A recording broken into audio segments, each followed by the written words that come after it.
Messi or Ronaldo? I can't choose. Comedy or horror film? Comedy. Do you a bit heartbroken there? No, I'm No? not heartbroken. Okay. I'm not heartbroken. Soccer or football here is very, very popular. Do you have any advice for a country like us? I've spent enough time in Indonesia and different parts of this part of the world, and I've seen there is talent here. There's a lot of talent here. Catatan Najwa bersama David Beckham, international sports sensation, philanthropist, and global icon. David, thank you for your time. You're welcome. So, is this your second time, your second visit here? I think I've been here more than 2 times actually. My last time was obviously with the Galaxy a few years ago. I remember that. And I had a lot of fun playing here. But I'm excited to be back, you know, because I said on stage that every time that I've come to this part of the world and to Indonesia, people have been, you know, extremely friendly, nice, and welcoming. So I'm excited to be back. You're here now as AII ambassador. Can you tell us a bit more about what's your Why campaign? What's My Why campaign was something that we felt that people would really resonate well with, you know, because we all love our families, we all love our friends, and we wanted to kind of create something that asked the question, you know, what is your why? And why do you want to be healthier? And why do you want to live longer? And why do you want to look after yourself, your friends, your family in a better way? So we felt that a campaign like this was very strong, and you know, it comes across, you know, like that in the campaign. So we're very proud of that. I think that people loved what we did. And what we have plans for in the future. I've seen your video. Your why is your children, of course. You have a beautiful family, and I think they're almost as famous as their parents now. They probably are, yeah. They probably are. But yeah, you know, obviously Brooklyn, who is 19 years old now, A photographer, and enjoying himself, which he should at 19. Then we have Romeo, who's 15 years old, you know, loves tennis. He's a passionate... More than football, you think? Yes, I think so. Okay. I think so. Must be a bit heartbroken there? No, I'm not heartbroken. Okay. I'm not heartbroken, but, you know, as long as they're happy, as long as they're healthy, then that's the most important thing. Cruz loves to sing and play the guitar. He's 13 years old. And just released a single, I heard? A Christmas single? He did one last Christmas for charity, which the Christmas before, I think it was actually, which he had fun with. You know, he's a young kid wanting to do something for charity. It's important. And then Harper, who's 6 years old and is the boss. So it's simple as that. Do you see one of them following your footsteps as a professional footballer? No, I don't actually. I think that they like to play football. It's not really something that I feel that they will go into in the future. Who knows, it might change. You know, kids change their mind very quickly. But, you know, as long as they're happy, you know, I don't care what they do. You know, as long as they have a passion and they enjoy themselves and they're healthy and happy, it's the most important thing. That's true, that's true. Do you yourself miss playing professional football, David?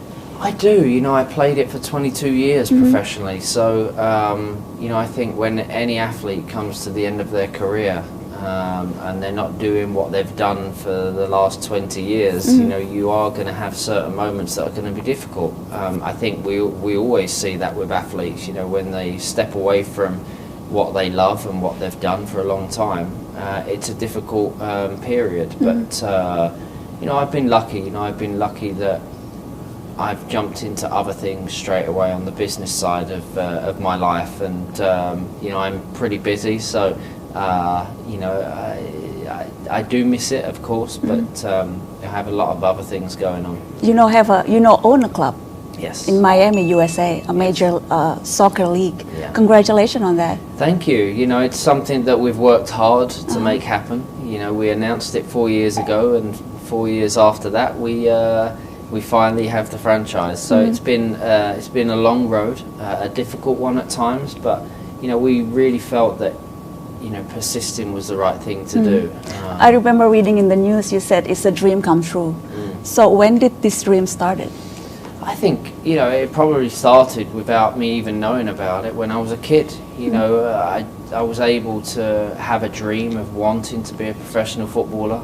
You know, I was able to actually become that professional footballer, and my dream was, you know, realised. But then, you know, as a young kid, you know, owning a team is something that you used to do on a computer game. Yes. You know, you used to choose kind of, the players, you know, pick your manager, pick your players, pick the colours of your team, pick the logo, and now I'm doing it in reality. So it's something that, it was a dream, and for a long time. Congratulations again. Thank you. Okay, this one is for, this question is for Manchester United fans here in Indonesia. You have tons of them here. Who do you think MU should get to improve their squad next season? That's why I'm not a manager. That's why I'm not a manager. I'm a fan of Manchester United, and I believe that we're going in the right direction. You know, obviously this season, people are talking about it being a difficult season, but I don't see it like that. You know, we're up against a team like Manchester City that is just playing at another level to most teams in Europe, most teams around the world. So, you know, we're second in the league. Obviously, we've just lost Ibra to the Galaxy, but Ibra's been a kind of a great personality, a great player for us to have with the club. But I think going forward, you know, that's down to the manager. You know, I think that we have the right person in there doing the right job. We have great players. We have great young players coming through. You know, so I think that, you know, the future is bright. But as a Manchester United fan, you know, we've had 20 years of success, you know, and when you have a few years where you don't have the success, we're one of the biggest clubs in the world, so that's going to be highlighted. Okay. But I do feel that we're going in the right direction. Okay, and then I have to ask this because otherwise the Arsenal fans would hate me. Okay. So who do you think is the toughest Arsenal player that you've played against? Toughest Arsenal player that I've played against? Oh my goodness. Toughest Arsenal player.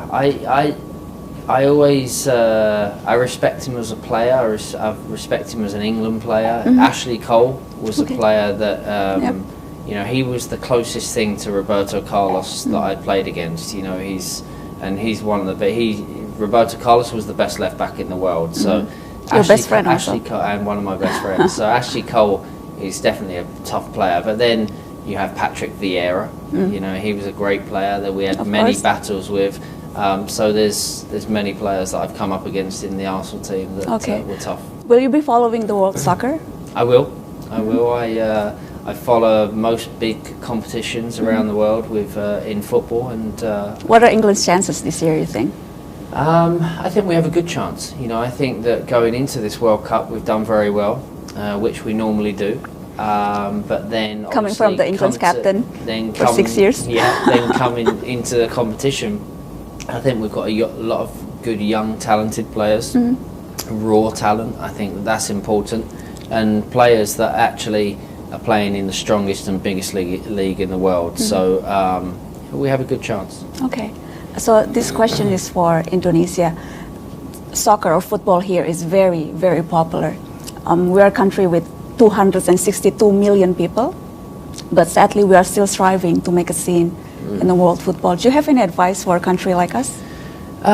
You know, I very rarely like to give advice because I think sometimes it can sound a little preachy. But I think that obviously I have had the experience of playing the game for many years with some of the biggest clubs and obviously the biggest players. So I have a certain amount of experience. But my experience and my advice always is, you know, I was lucky. I grew up in a country that believed in the academy system. That's how, you know, young players get the chance to become professional players, whereas there's many countries and many teams and clubs around the world that don't have that infrastructure.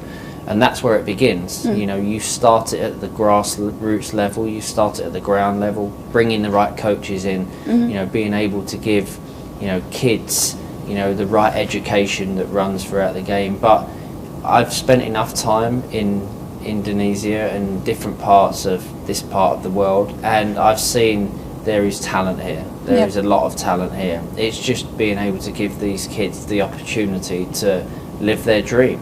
you know, because you play it from such a young age, and then at some point you have to get a job because it's not, you know, you don't have Can make a living out of it. So I think that's obviously a huge investment which has to be made, but the infrastructure, the academy systems is something that is Very a must. important. Is a must. Okay.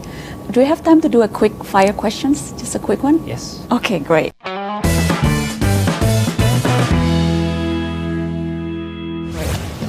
Favorite car? Favorite car, Land Rover. Okay. Favorite karaoke song? Frank Sinatra. Which one? World on a String. I've got the world on a string, sitting on a rainbow. Got the string around my finger. Messi or Ronaldo? I can't choose between the two. I love them both. Okay. A favorite goal you ever scored? Wimbledon goal. And Beckham saw Sullivan off his line. Oh! Best manager?